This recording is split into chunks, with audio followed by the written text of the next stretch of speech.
on screen, just turn your camera off. We want to also recognise people that may have a lived experience of homelessness that are with us today, and just acknowledge their experience and pay any, so acknowledge the lived and living experience of any attendees who are involved in this work, and pay our respects for their strength and their insight. So, you've got a lot to share with us that haven't had that experience. So please feel free to pull us up, correct us, and give us your insights. Okay. So the agenda is a quick one. We'll just go through the importance of the census data. Phil and Grant will go through the ABS stuff and talk about when it's all released, and of course question and answers at the end. So why is the census important? Reliable information data is critical to a functioning service system. We really need good data on who is experiencing homelessness, where, in what way, etc., to know what the reality is, so we can know how to tailor solutions, allocate resources where they need to go, and respond according to need. We need better data. So the main data sources are the AIHW data. So anyone with homelessness funding will be submitting their data through the SHIP platform. But we need better data. So we don't have detailed, rigorous, consistently updated statewide data that allows us to respond with person-centered place-based solutions to end homelessness.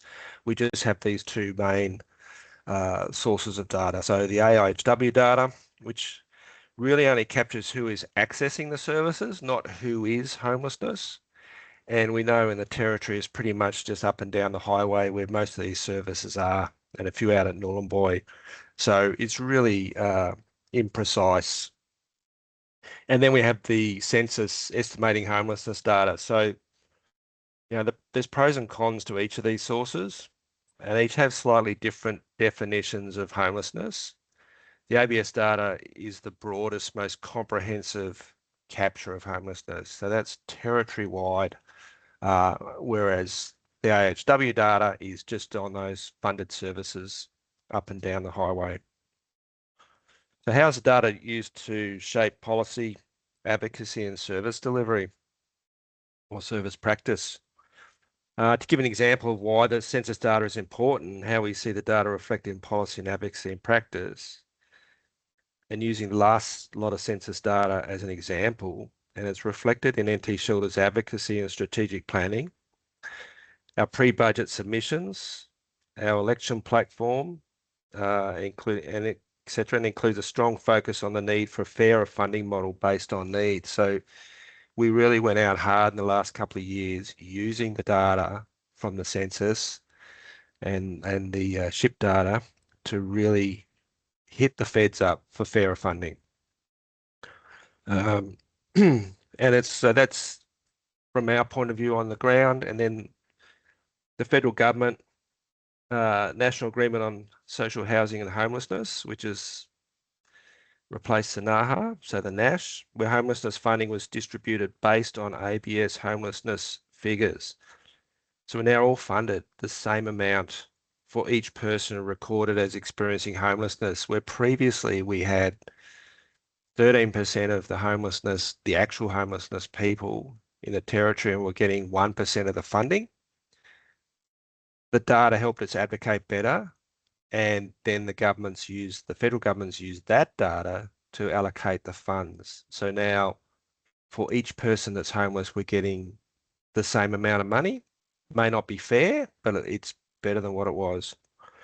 And then the data is also reflected in the NT government strategies and documents. So we have the homelessness strategy. It's important we count everyone experiencing homelessness, every young person couch surfing, every family impacted by overcrowding. We have the knowledge to assist And we, as in people on this web, have the knowledge to assist the ABS in find and engage with people experiencing homelessness. And our future funding depends on securing an accurate amount. If New South Wales go out and do a better job than in past years and they boost their numbers of homelessness, well, obviously they're going to get more funding and it's going to be the same pie. They're just going to reduce it based on numbers. So it's really important, and we have insight and we have relationships. Now, Barb Quick, who's up in Darwin, had a great relationship with the rush sleeping community because she solved a lot of problems for them with her job at Centrelink. But a lot of the others that come on board don't have that knowledge. So that's where we fit in. And so we'll go over to the census. So Grant's going to share his screen, so I'll stop sharing mine, which should allow.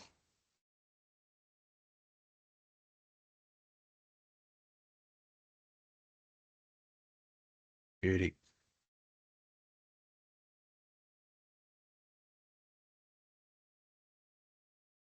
Just unmute yourself.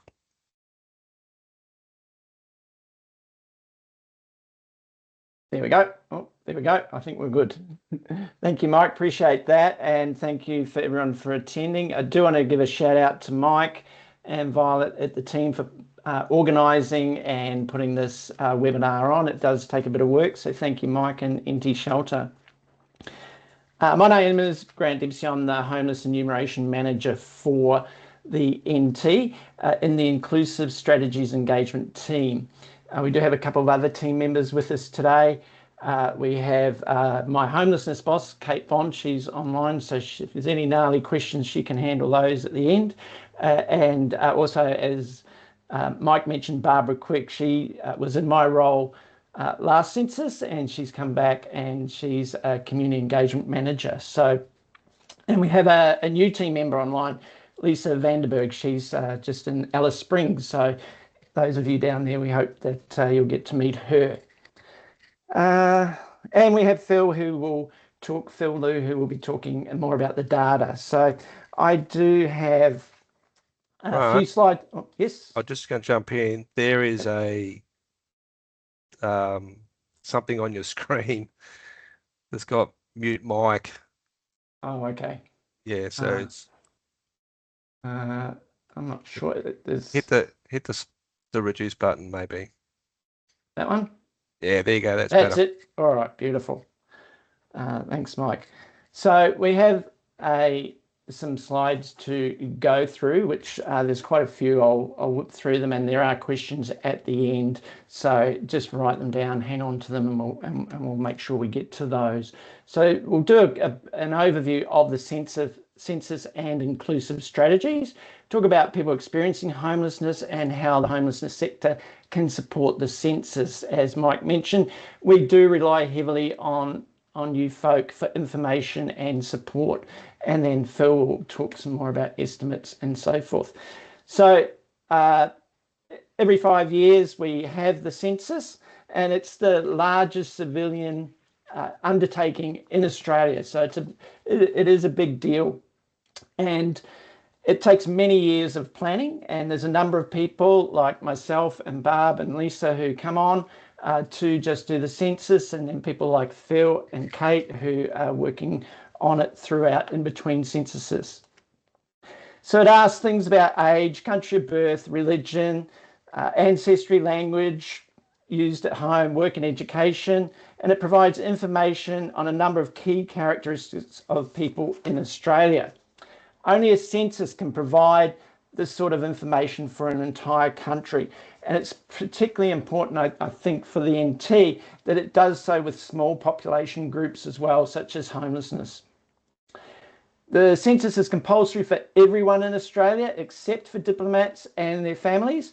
And so all international students, temporary workers, tourists, visa holders, and newborn babies are required to participate in the census.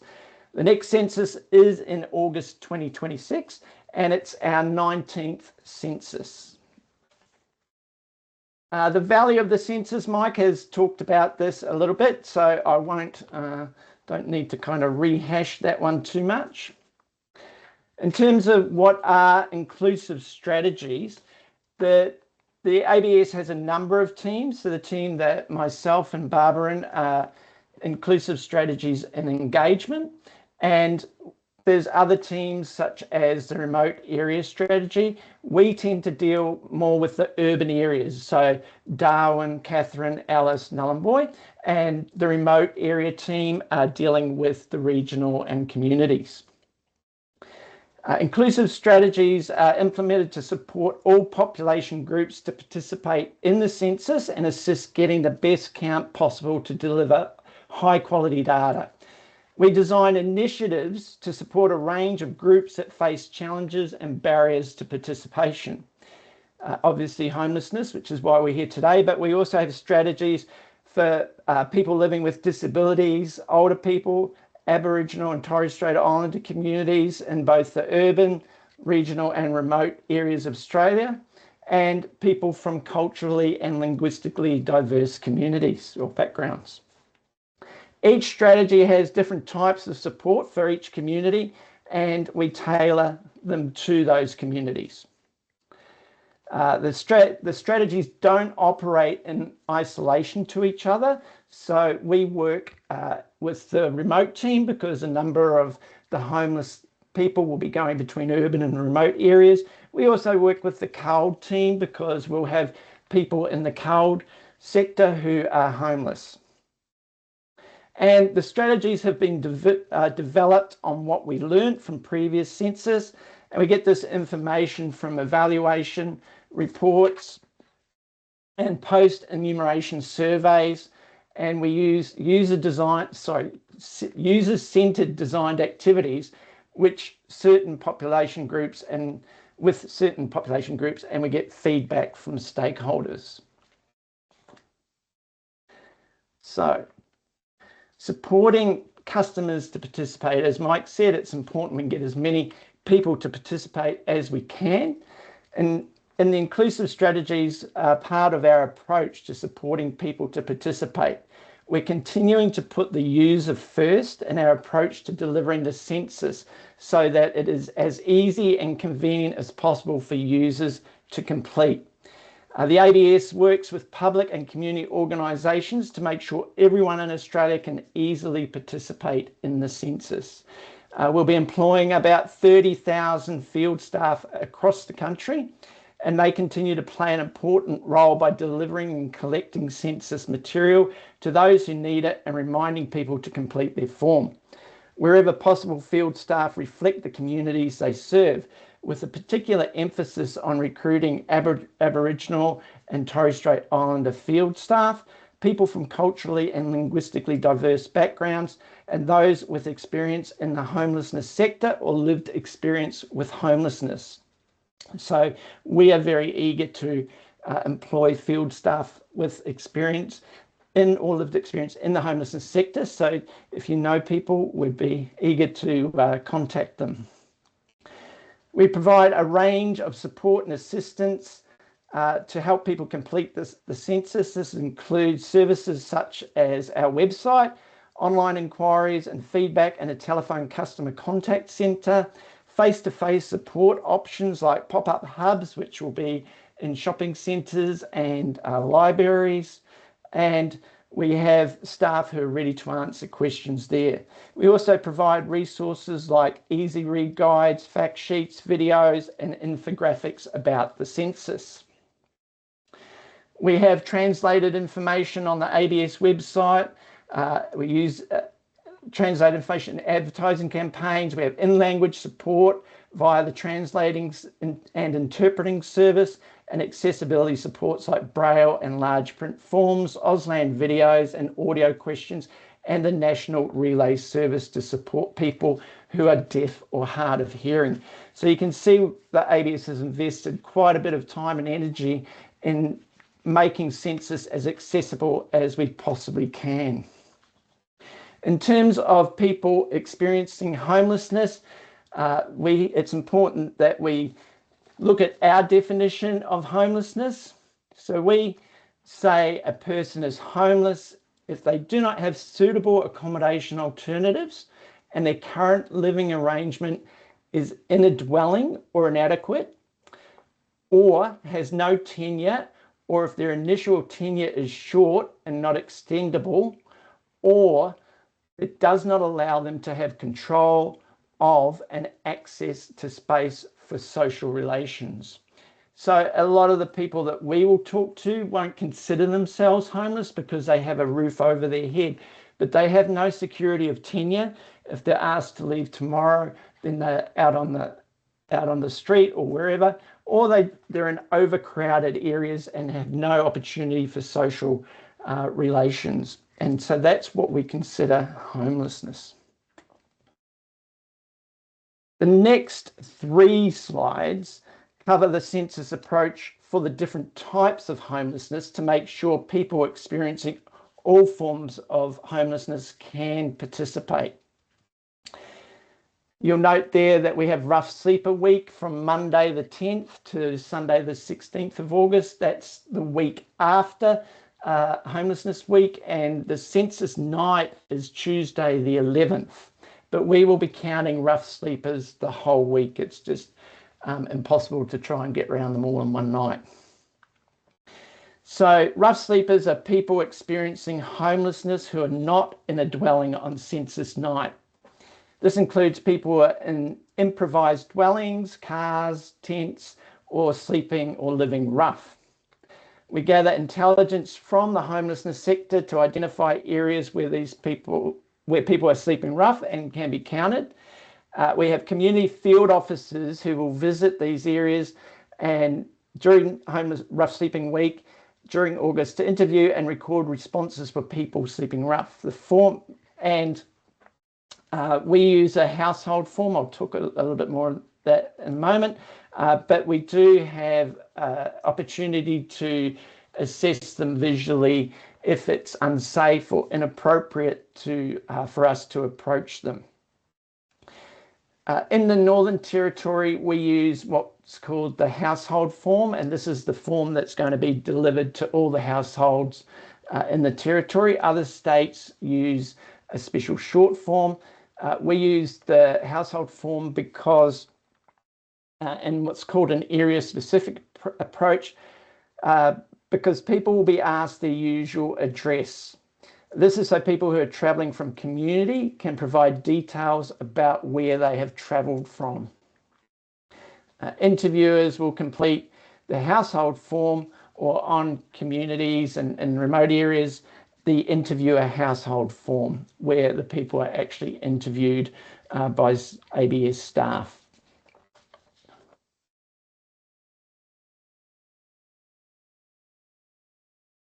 The second approach we have is for people experiencing homelessness in supported accommodation, transitional accommodation, refuges, boarding houses, and temporary accommodation. People living in crisis accommodation and transitional housing, hostels or shelters or supported accommodation are counted by field staff using a personal form. So it's different to the household form. It is important that, for this reason, it's important that we have accurate lists of the services and accommodations out there. So Barbara and Lisa and our team are working on recording all of these, what we call non-private dwellings, and the number of beds, and seeing if some of them will be able to complete their own forms. Some will require assistance because of language and literacy issues. So it's important that we're aware of these. If you're aware of any particularly private boarding houses, that would be helpful if you could make those known to us so that we can ensure we can include them and support them if required. Where an accommodation address is sensitive, such as family, domestic violence, refuges, we have a different process to ensure we provide residents with support while protecting the confidentiality of those places. The ADS will also help people with census with the census at homelessness or drop-in centres or other entry points. So we will go to food programs. Barbara's working on that at the moment. And again, if you're aware of places offering meals that might not be well known, we'd appreciate knowing about those so that we can have staff there and connect with people at those places. This slide covers the approach for people experiencing homelessness who are in a private dwelling on the census night, people who are couch surfing or in severely crowded dwellings. And severely crowded is 3/4 of our homeless community in the NT. They're counted as part of our regular census field collection and should be included on the census form of the residency that they are staying at. So a household form can have up to 6 people, and there'll be more than that in some of these places. So one of our goals is identifying areas of high density and trying to get there with staff to engage people and assist them to fill out forms. People can also request a personal form if they wish to keep their details private from the rest of the household. So rather than being included on the household form, they can request a personal form, and they might not want to share their income or other personal details with the people in the household. The ABS works with homelessness services to target messages to people who are couch surfing or living in severely crowded households, including through social media. And we had staff at the couch surfing event in Darwin yesterday. When completing the census form, it is important that when completing the census form, it is important that people who are couch surfing enter none for the suburb part of the question, where does this person usually live? By doing that, we record them differently. If they're just couch surfers, we don't want them just to put down 42 Smith Street or whatever, wherever they're staying. We'd like them to put none. So it's a really important point for this sector when you're working with clients and with staff to help them to understand that. In terms of severely crowded dwellings, this means that 4 or more additional bedrooms are required to accommodate the people living in the dwelling. Now that sounds like an awful lot, but it's not just by head count. So a cohabiting couple would require 1 bedroom. If there's an adult over 18, that's considered another. If there's children, same sex, there could be 1 bedroom, different sex over 5, 2 bedrooms. There's a bit of a formula for how that's worked out. It's not just based on head count. So it does sound a lot 4 or more. For non-sensitive supported accommodation, a staff member at the accommodation will be appointed as a field officer or person in charge to coordinate census forms within the accommodation. And we will have field officers can also assist if required, and particularly up here in the NT, where a lot of the countrymen come in and don't have English as one of their first few languages. We'll be looking at ways that we can assist them complete those forms. And again, when completing the census form, they'll be instructed to enter none for the suburb part of the question if they don't have somewhere where they can go to. For hostels, we will identify some as a priority because they do need assistance to complete. So again, if you're aware of facilities where there's a number of people and their literacy and language skills might make it difficult for them to complete, please advise us and we'll look at how we can assist.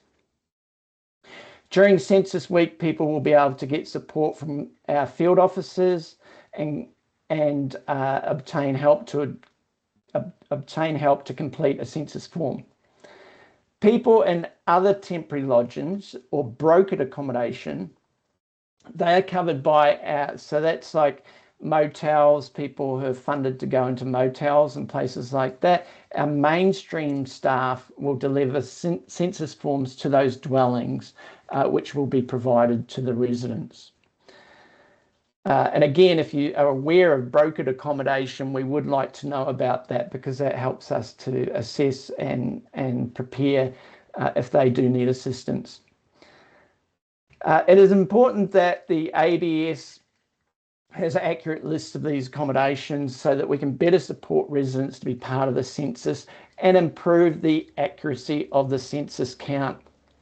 We have been supplied with lists for supported accommodation, funded accommodation services, but again, there are new ones around and privately funded, and we'd appreciate if you're able to advise us. We securely store the data we're provided on a restricted access basis to ABS officers who directly engage in using the data for the production of ABS statistics, and all files are deleted once they're no longer needed for statistical purposes. I mentioned about people answering none in the suburb, and this is an example from the household form. So where there's no direct question on the census about homelessness, instead, this is how we identify that a person is homeless. So where people are experiencing homelessness and staying in supported accommodation or couch surfing, when completing the census form, it is important that people who have no usual address enter none for the suburb part of the question. Where does this person usually live? If they have a house on a community somewhere and they're just in town for medical or other reasons, they can put their usual address. But if they don't have somewhere else, their usual place, we want them to put none in that suburb box.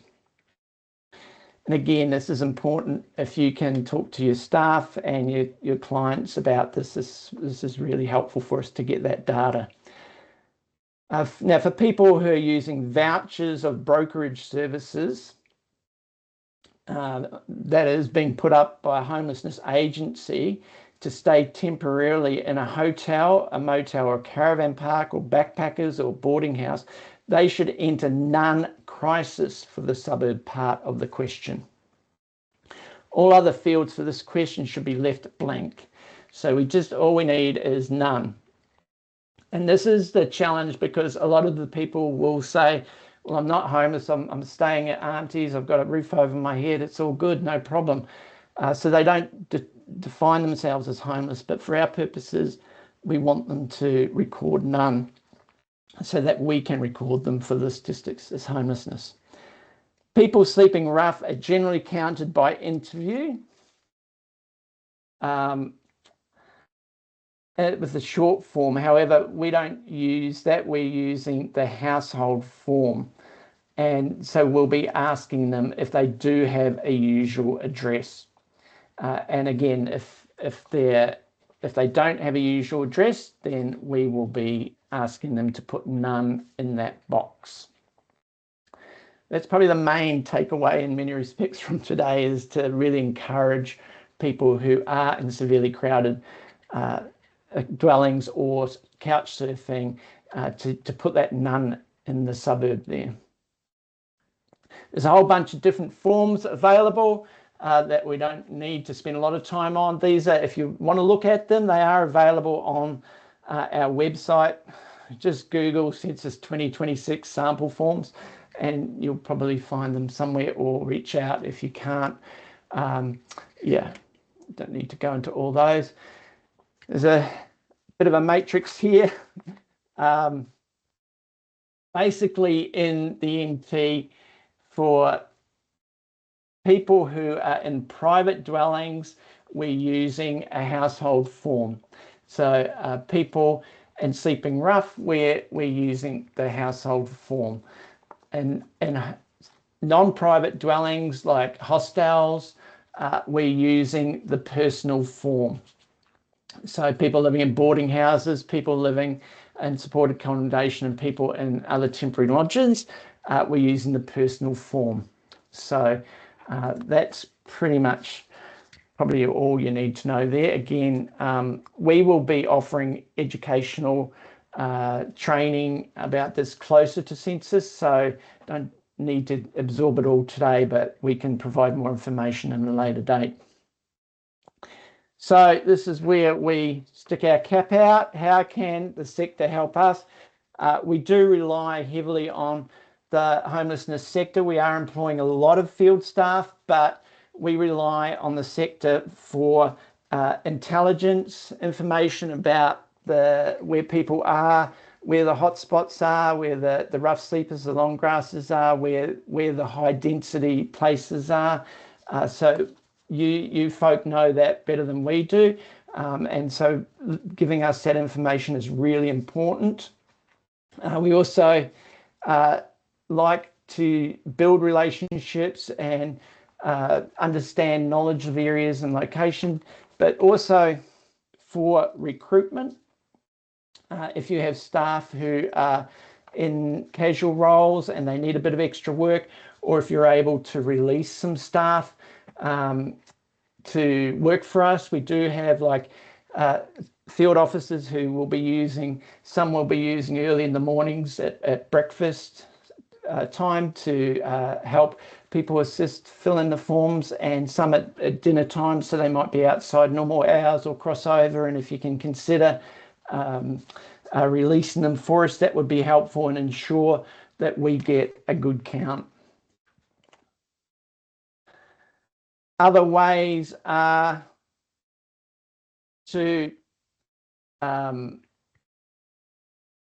get the message out there, as I said, particularly about that people who are couch surfing or in severely crowded dwellings, if they get them the message out about participating in the census and how important it is, but also putting none for their suburb. We have a lot of materials that we can share with you if you're wanting to promote and the census too in your own channels, and we'd be very appreciative of that. So in terms of summarizing strategies, this is probably a bit of a shock and awe here. We have many different ways that we're working on to engage the community, the homelessness community. We'll be sending staff out to enumerate rough sleepers. We'll be working with different services to go alongside them and build relationship with the staff, so that and possibly visit beforehand, so that our team, when they show up in their high vis, are not like scaring people off. We'll be looking at providing barbecues in some of the very dense public housing and community housing areas to attract people out, and with a sausage or so forth to encourage them to participate and to assist them. We have pop-up hubs for people in high traffic areas to ask questions.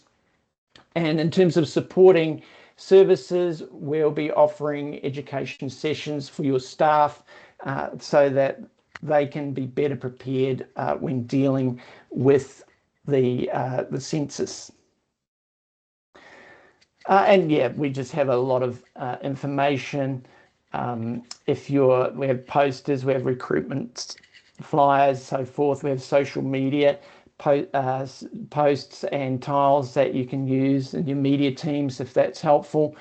So we have plenty of material to support you to promote the census if you're able to, and would appreciate that if you can. In terms of a timeline, we have done a recruitment of what we call our local engagement officers, and we will be advertising in May for community field officers. So if you know people who would like to be involved, encourage them to go on our website. They can just Google census jobs, and they can put their details in before those roles are open, and then they'll be notified of those. And we really need people for homelessness. We're really looking for people who have that lived experience or experience in the sector, or have some understanding of it. So that's the ideal for us. And they will be starting around July and then going through into August and after the census week, the rough sleep asleep. So that's it from my side. I will get Philip to now take over and talk to us from the data side of things.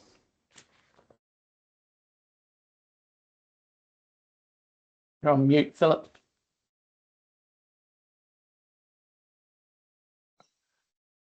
You'd think that I would have learned by now. Yeah, just let me quickly set myself up. And again, I appreciate there's quite a bit there. If people have questions, we've got questions at the end, and we can make ourselves available at other times as well. Brett, can I just pop in there and just say we need to clarify that there will be two roles that have a field officer statement in them. One is an actual field officer, which is completely different to what we're after, which is a community field officer. Yeah. So they just need to be aware that on the website, they are actually two completely different positions. Yes, so the field officers are roaming the urban areas, handing out forms and so forth, whereas our community field officers, as Barb mentioned, will be engaging with the homeless folk. So they're similar name, but very different activities. Thanks for reminding me of that, Barb. Hi, everyone. My name's Philip Louis. I'm the ABS homelessness data expert. So my role in this is to support the census, but also to support stakeholders outside the ABS in the policy and data discussions. So this is my third. Bill, just to jump in, you've got that pop up as well, if you can minimize that. Yep. Beauty. And if you go from the current slide on the underneath the home button, gets rid of all the rest of the stuff. Great. Oh, thanks, Mike. No, okay. Let me just move that out of the way. Do you know how to get rid of this other part? Can people see one screen or several screens? We're seeing the notes as the next slide, the main slide and the next slide. So you probably need, if you've got two screens, put it on another one maybe. Yeah, I think I'll just do it like this. It's less confusing. Yeah. If you want to share, probably be easier that way. Okay. And I'll just tell you when to change the screen.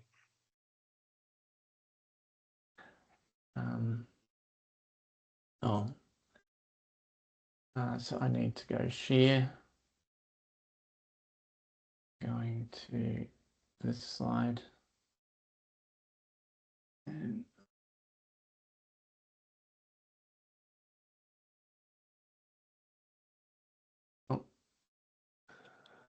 that's it. Yep.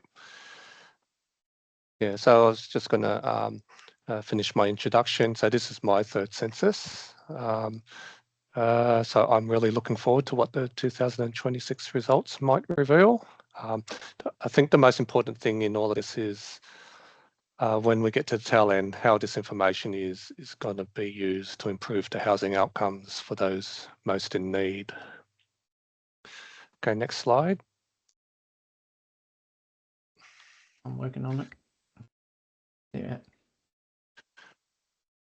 Yeah, so the ABS runs many survey collections, and as you'd expect, the census is our biggest, and therefore it's a very important collection. Part of that is protecting the personal information. So that's just so fundamental to the integrity of the census. So when people are confident that the information is collected securely, it's only being used for statistical purposes, and it's kept confidential, then they're far more likely to participate fully and honestly. So having this trust leads to more accurate data, and in turn supports better planning, policy development, and services for everyone. So safeguarding personal information is not only a legal and ethical responsibility, it's the foundation on which a trusted an effective census is built. So some of the things that we have on the screen, so all personal data is protected by the Privacy Act and the secrecy provisions of our Census and Statistics Act of 1905. This means that our staff are legally required to protect this information. So staff working on all stages of the census are covered by these laws, and it's against the law for any past or present staff member to share in any way information collected under this Act. This includes anyone, including other government agencies like the police, ATO, Centrelink or housing officers. Therefore, the ABS is legally required to keep data secure and not release it in any way that's likely to identify an individual. So Grant's talked about some of these, but in terms of the estimates, even when the data is released, the outputs are also protected to ensure individuals or dwellings cannot be identified. And this is particularly important for dwellings such as youth refuges, domestic violence refuges, and also for the people who are staying in them. If you want to know more about privacy, there's a link there, and that will take you to the Census website, and it can provide you more details around the Census Privacy Impact Assessment and our privacy statements. Next page. When will the data be released? So, this is a very common question that gets asked. Why doesn't the ABS publish the homelessness estimate sooner? So hopefully this will provide a bit more context. So there's 3 data releases. The estimates of people experiencing homelessness, you'll see, is released in early 2028. So what happens in between? Once we've finished the census count, all the forms are scanned, processed, so responses are converted into data. It gets coded using business rules. So, for example, how we determine which type of family a dwelling contains. The data then undergoes some quality checks, and this work must be completed before June 2027, which is our census first release. So some of this data is then used to derive some additional variables, which is then published in the census second release in October 2027. So examples of those are labour force status and usual address 1 year or 5 years ago. So the variables from both the first release and second release are combined, and under a specific set of processing rules, we produce the homelessness estimates. This is essential because the census form doesn't ask a direct question about whether a person is experiencing homelessness. Yeah, if you want to know a bit more about these processing rules, there is an information paper that the ABS published in 2012, and that describes this process in greater detail. The homelessness estimates then undergoes another round of quality assurance and peer review before it's finally released in early 2028. So what do we expect in the homelessness release? So we'll publish data cubes and the publication itself, but after the third release, there's some additional information also released around remoteness area and socioeconomic indexes. We also have a product called Table Builder, which enables people to self-serve their own data needs. So a key user of the data is the Commonwealth and state and territory governments, as what Mike said at the introduction. So under the National Agreement of Social Housing and Homelessness, there's an indicator relating to prevalence of homelessness. This indicator is measured by the rate of homelessness, which comes directly from the Census Estimating Homelessness publication. So the estimate is actually informs the funding of homelessness programs across the Commonwealth and the states, and it's widely used by the community and researchers to advocate for evidence-based solutions. Just as an aside, participation in the census is also important for the National Agreement on Closing the Gap. There's a target 9A, which aims to increase the proportion of Aboriginal and Torres Strait Islander people living in appropriately sized, not overcrowded, housing to 88% by 2031. So the concept that we use to derive people who are in severely crowded dwellings is also the same concept which is used to derive this target under the National Agreement on Closing the Gap. Next slide.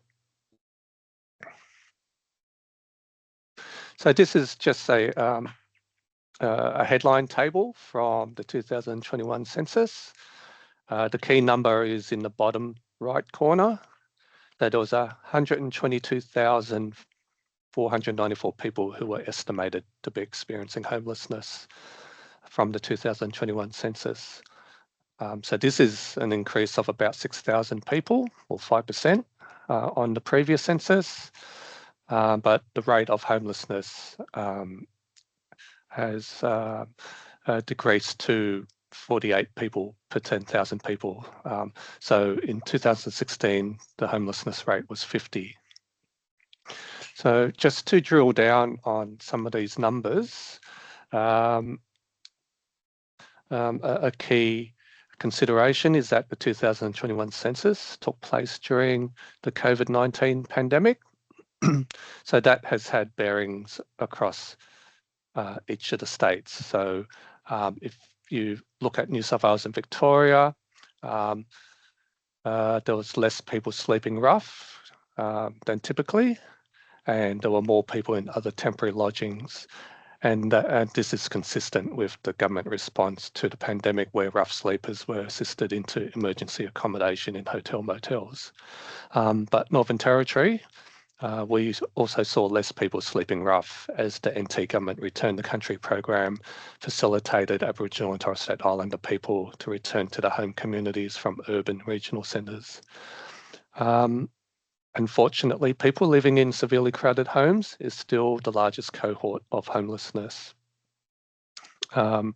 In some of the other states, WA had the largest proportion of people sleeping rough, with Tas and Queensland to a lesser extent, and this reflects their lesser need for quarantine due to their borders closed to other states.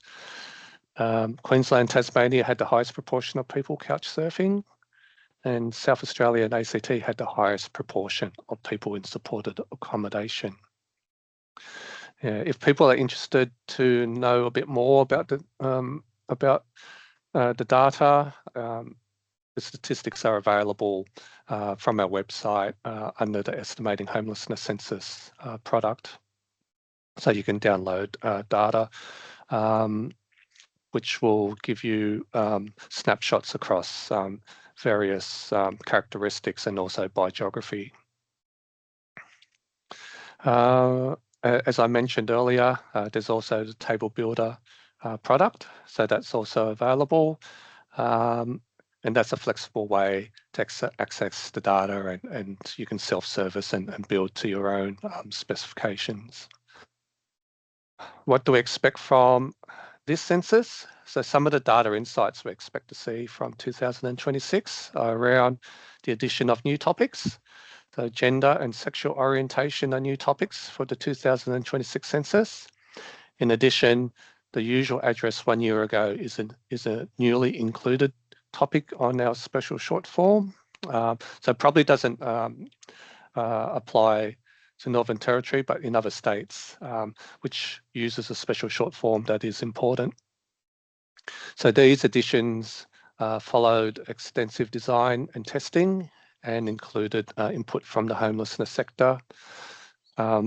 If we do end up receiving high quality data, then they'll be published and they'll be able to support programs for the LGBTIQA+ communities, but also to improve understanding of the mobility among rough sleepers. Other enhancements that we've made to the special short form, like I said earlier, not as relevant to the Northern Territory, but in totality, if we can aggregate the information across all states, we'll be able to gain new insights into child and family homelessness among people experiencing rough sleeping. Just to harp on about the point about quality, the data of the new census content will need to undergo comprehensive quality assurance, and if it's shown to be reliable and fit for purpose, then the results will be able to be published. Okay, next slide, Grant.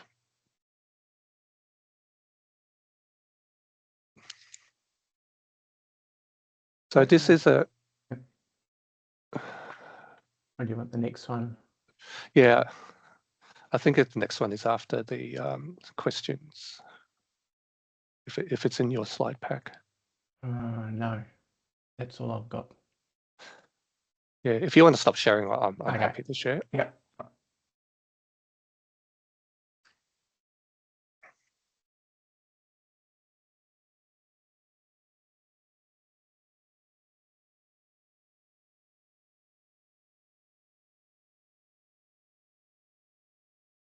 Yeah, so this is another table that we published in our homelessness release.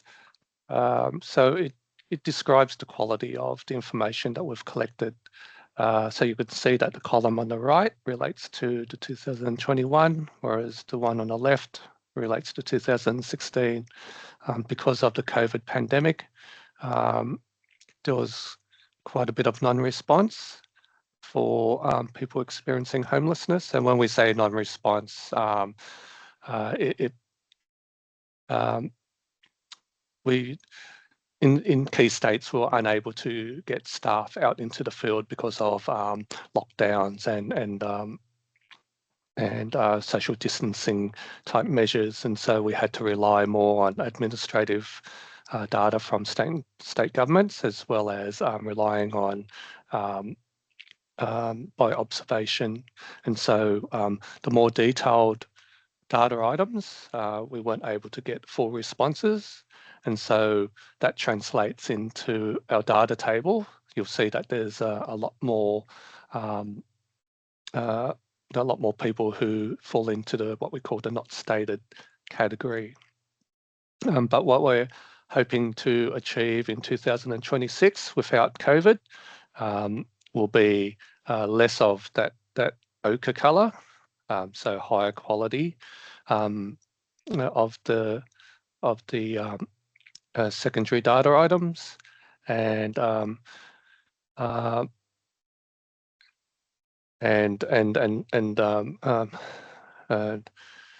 just a better quality estimates overall, as well as maintaining a good quality count. So just going back to our key messages that's been coming through the slides is the census relies on the homelessness sector support to identify where homelessness is occurring and to encourage their participation. And the reason being is with their participation, we then have a fully we have people who fully complete the census form, and thus reducing missing data and strengthening the quality of our statistics that we then release to the public. So that was the other slide I wanted to share. So we can go back to the questions. I think that's the slide before this one, Grant. You're in control, Phil. Yeah. Yeah, I realised that as I said it. But maybe Yeah. if you stop sharing, and we will be a bit bigger on the screen. Yep. So there's two ways to ask a question. Just put your hand up, and Violet, myself, will be looking for that. Or put your question in chat. I'll start, and this probably goes to Barb because it's about the previous census. And so we're in a current climate at the moment where there may be quite a bit of fear amongst residents of public and social housing. And I'm just wondering, with experience from last count, did you come across people that didn't want other people to know that they had visitors and overcrowding? Was that an issue? And how do we overcome that? Look, it wasn't an issue because I think we were early enough in the morning to be able to capture them as they came out the doors, and we're running the barbecue, and obviously that's an attraction.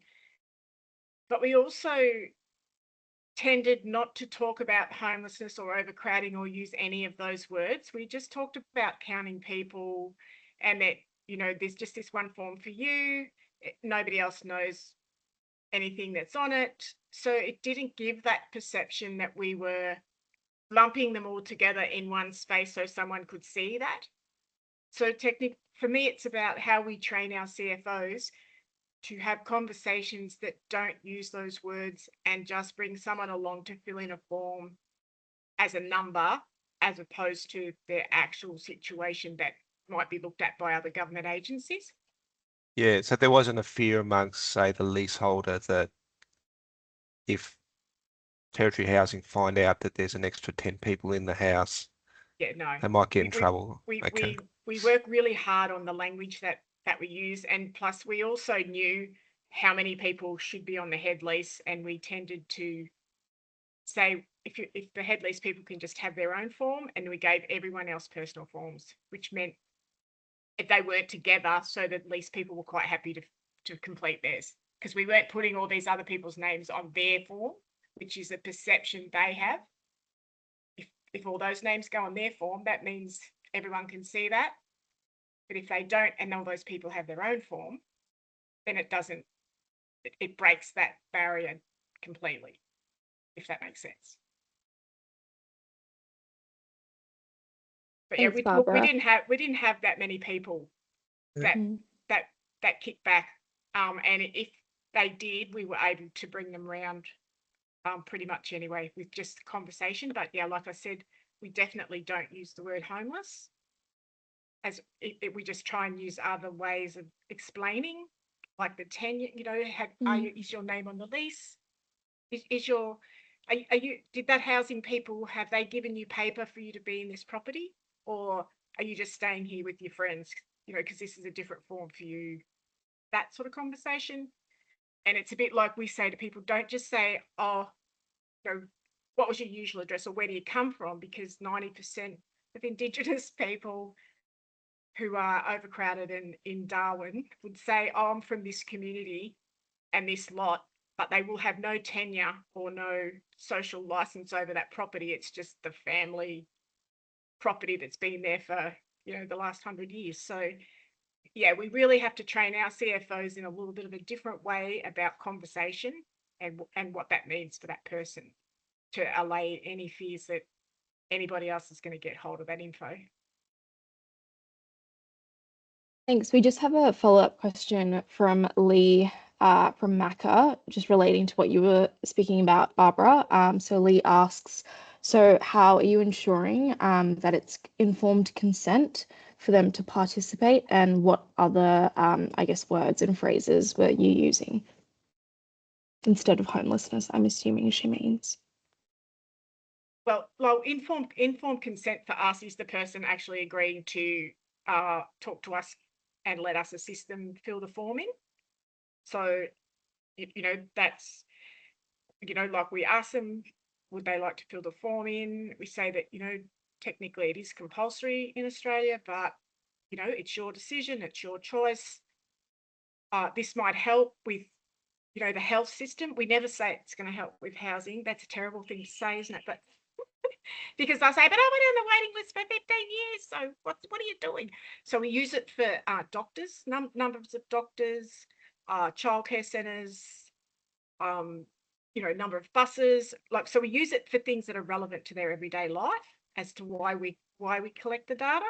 So yes, we try and make it more a conversational thing about their life and not about what the government wants, which helps a lot.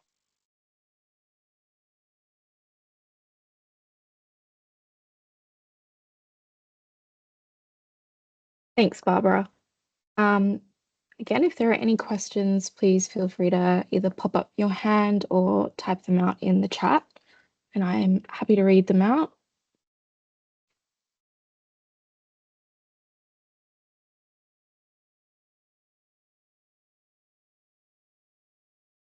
Yep. Sounds good, Lucy. I'll hand over to you.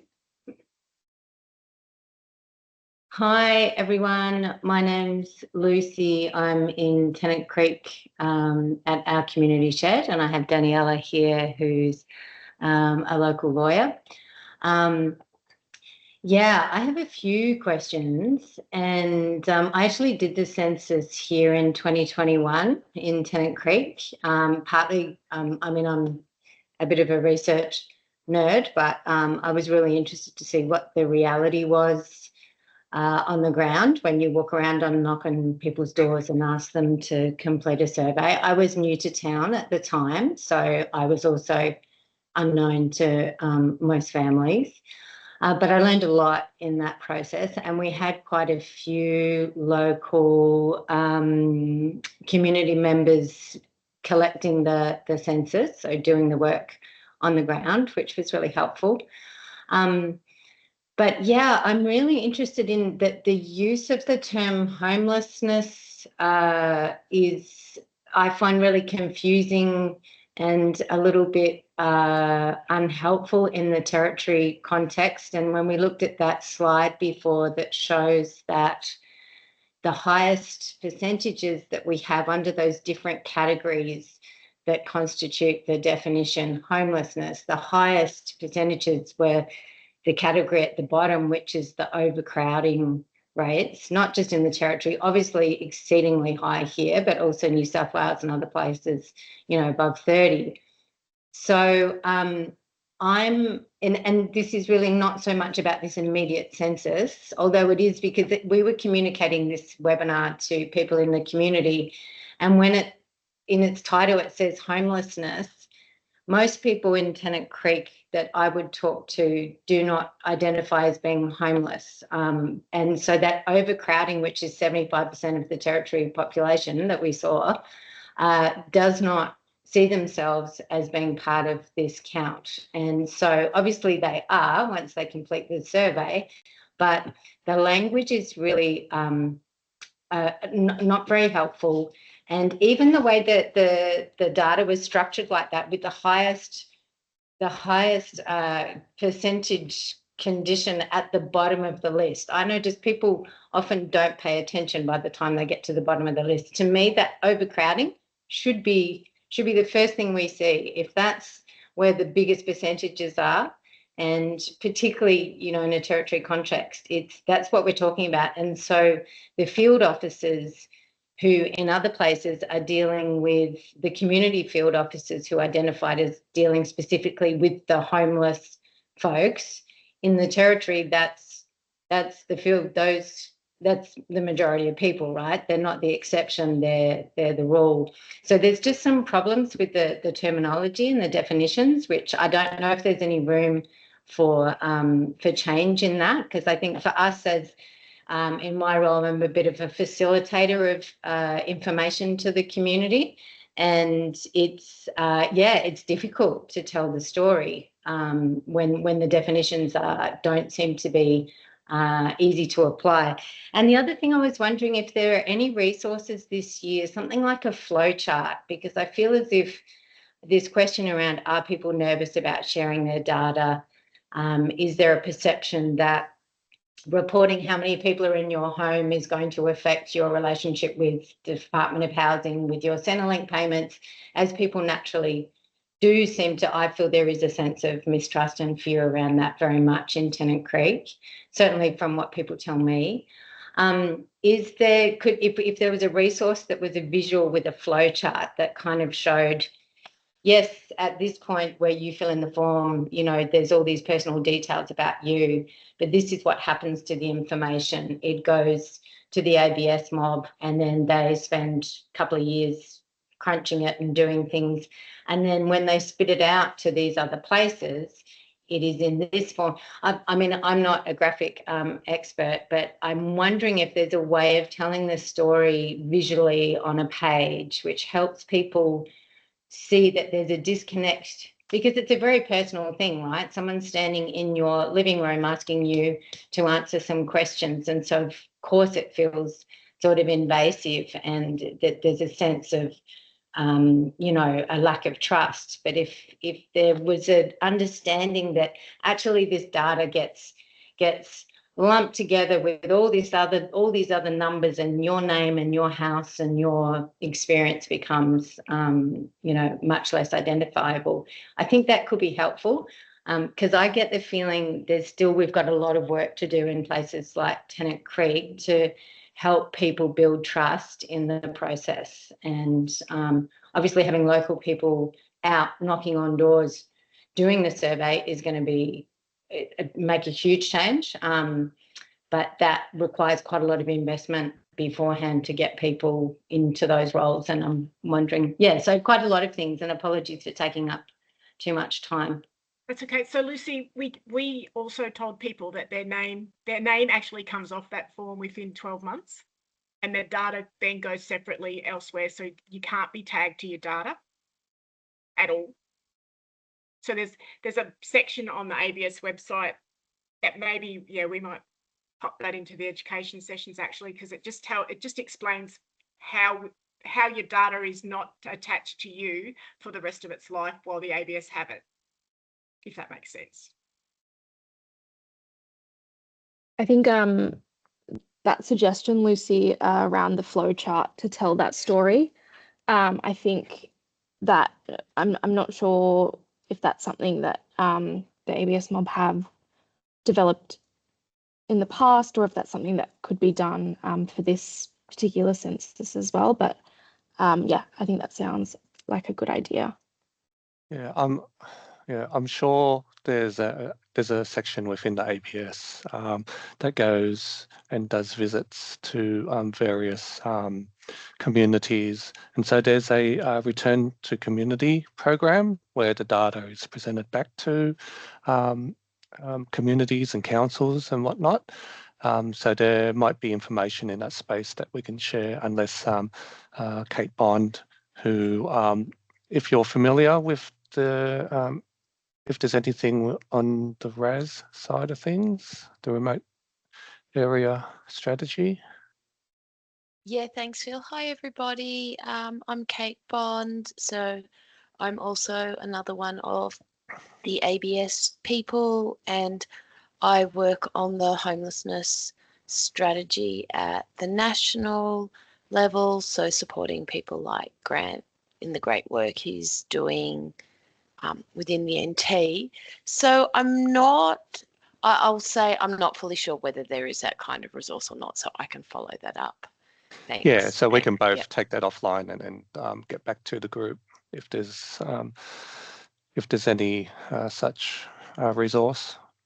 Yeah, but Lucy, I'd love to have a chat with you later as well. So I might follow up with you, talk more about Tennant Creek. it's really comes down to an education session for your staff that are going out, because this is a census of all Australians, and I guess it's about how you tailor certain parts of it to certain demographics so that we're getting an accurate count. So it's that education piece to the people that are on the ground is probably really important. I mean, from a personal point of view, we've used Table Builder, and I find it really difficult in the Northern Territory because I'll put something in and then I want to check it.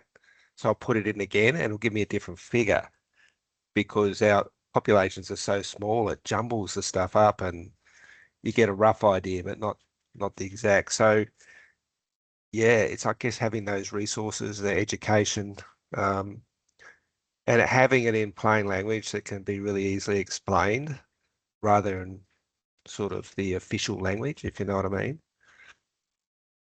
Yeah, I mean, we can have a conversation outside of this just to talk through what type of numbers you are getting from out of Table Builder. But just going back to... Don't worry about Table Builder, that's fine. Okay. It's only when I try and drill down into suburbs or something. But no, I'm just saying that the language that if we have training resources Yep. for Gotcha. educated people to go out and talk to people, maybe it also needs to be in the language of the people they're talking to, that they understand. Not so much in the Aboriginal language, but in a tone and an expression that they understand rather than something that I'd read online on the ABS website. That's all. Yeah, just back to your original questions, Lucy, around overcrowding. Yeah, so it goes back to the long history of homelessness statistics in the ABS. It started off as an experimental set of estimates from I think it was the 96 census all the way through to 2006. And then the ABS did a lot of work with the sector, and in the 2011 census, that's when the current definition was developed, as well as the 6 what we call operational groups. And so the overcrowding wasn't part of the original experimental estimates, but it is now part of the official estimates. And ever since 2011, there has been ongoing debate around whether severely crowded dwellings should be part of the total estimates. We're at the point where there's some government activities around this definition, and ABS is part of those conversations. As it stands, overcrowding is published, but it's really up to the data users whether they want to include it or not. And so it's published as a standalone cohort. So it's up to you if you want to exclude them or not. Overcrowding is also included in the homelessness estimates in New Zealand. Unfortunately, there's not a universal definition of homelessness, so every country would have their own version and different cohorts, depending on whether it's a legal definition or it's around funding or whatnot. But the ABS in its development has included the severely crowded. Now, to the point about how do you calculate it? Why is it such a large number? That's also a point of conjecture, and so that's part of the conversation that governments are having. Like, is it the way we currently calculate it, using what we call the Canadian National Occupancy Standard?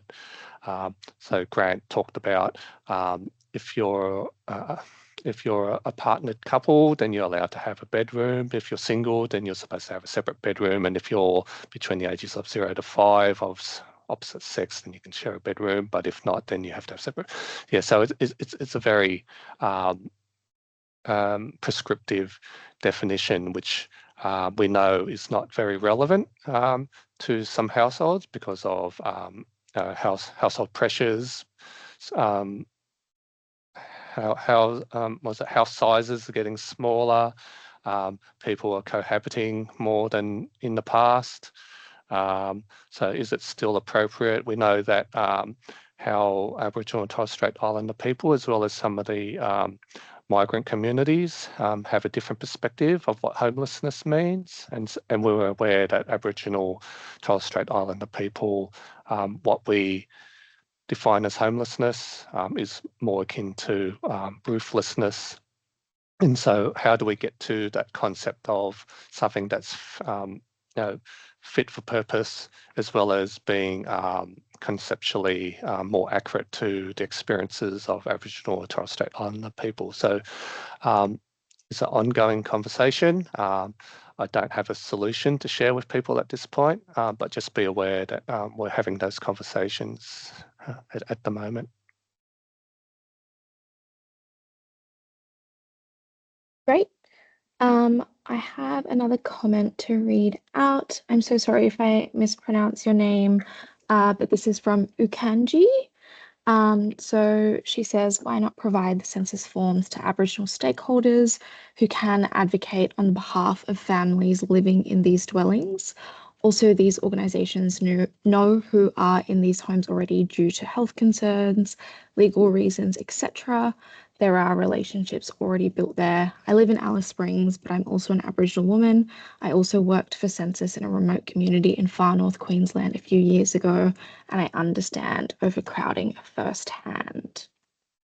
Thank you for that comment. And I guess, yeah, if anybody from the ABS mob wants to respond to that.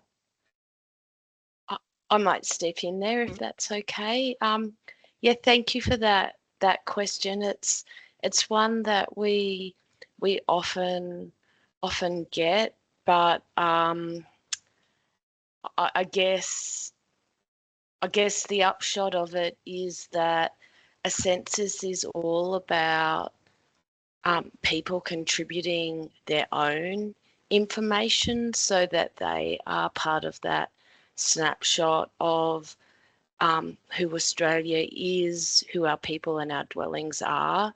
So that kind of information that you're talking about in terms of the intelligence from and information from stakeholders, that's really valuable to us. But I guess it is all about getting people to provide their own details, either by completing a form themselves or some of our census staff assisting people to complete their forms. And yet we also really value the involvement of those people with who are trusted members of communities, if they are able to come along and form part of our field staff team, as Grant mentioned, then that really helps in terms of trust and building connections and relationships. So yeah, it's a really great question. Thanks. And can I just add on that? We do have in our team, we do have Aboriginal team within our broader team who are engaging those organisations and building those relationships. And as Philip also mentioned, there's an ongoing Aboriginal team who are dealing with the organisations. So we are connecting with those organisations and working for ways to best access and support the people.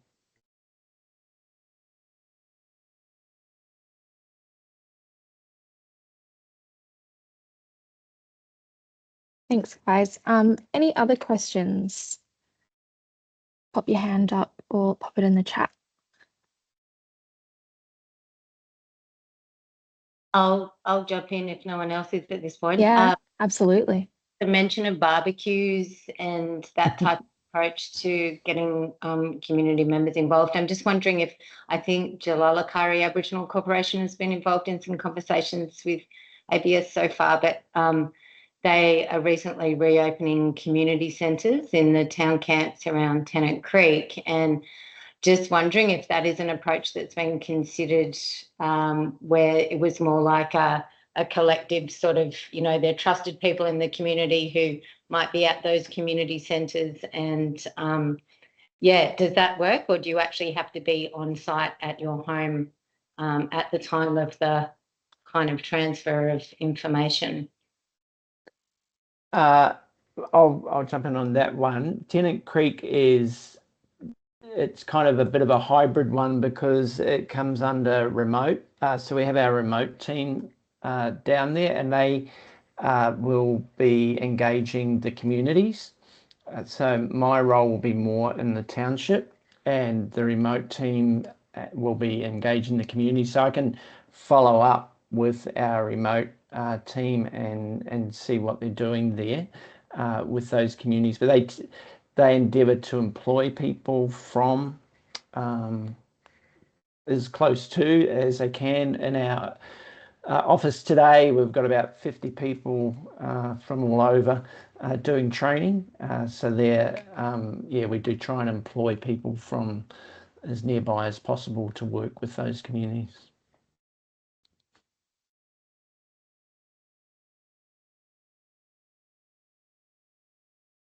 So if that's it, thank you, Phil, Grant, Barb, for joining us. And I guess, and sorry, Kate, you as well. You're not in the top row, so I'm gonna look down the screen. So I guess the big takeout from this is that we really need to make sure we have a good count. We have Homelessness Week is the week before, so it's an ideal point in time to engage with a lot of the people our organisations work with. And if you've got other questions, contact myself or Violet, and we'll be keeping you updated on things that are going to be happening. So if you've got ideas for Homelessness Week events, if you're an Alice or Tenant, talk to Violet. If you're Catherine or Darwin, send me an email. So we're happy to do that and get the message out, because we really need to make sure we get a good count, because if the last census was disrupted for New South Wales and Victoria, you can imagine this next one might be a lot different. And if we don't count everyone that deserves to be counted, and everyone does deserve to be counted, then we leave open for the next government to say, well, you've got less homeless people, so you need less money. And we know that we have a huge population of people that need help, complex needs, and we have to really get out there and engage. So Grant and Barb will be keeping us informed. But if you have any ideas about how to engage, Homelessness Week is an ideal opportunity to let people know things are happening, introduce them to the ABS guys that are in your community during Homeless Week as a Homeless Week event. Hit the ABS up for money to fund barbecues for Homelessness Week, whatever. So thanks for joining us. This has been recorded, so we'll have it available online. But if you want a copy emailed to you, send us through and ask for that. So thank you, everyone. Thank you, Phil. Good to see you again. Grant and Barb, and you too, Kate. Thanks very much. Thanks, Mike. Thank you. See you, everyone. Yeah.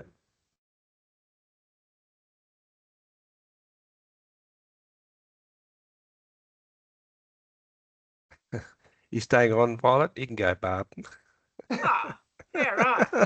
Thanks. Thank you. I do need to go because my son's wrecking my bathroom. Oh, I've got to wreck my son's bathroom. He just bought a flat, and it's Oh, wow. he's just moving in, and we thought we'll put a shower screen in for him and a vanity, and he's rung up. The shower leaks into the bedroom. So Oh, what do you that is expect for don't want. $475,000? Oh no. Oh, So yes, No. so that's what I'll be starting on that. Yeah, I just need to get them to get rid of the mess for me.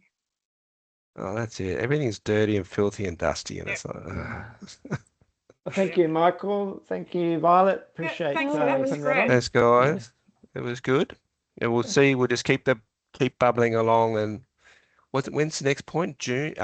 We're going to do those. Yeah, we need to come up with some dates. We have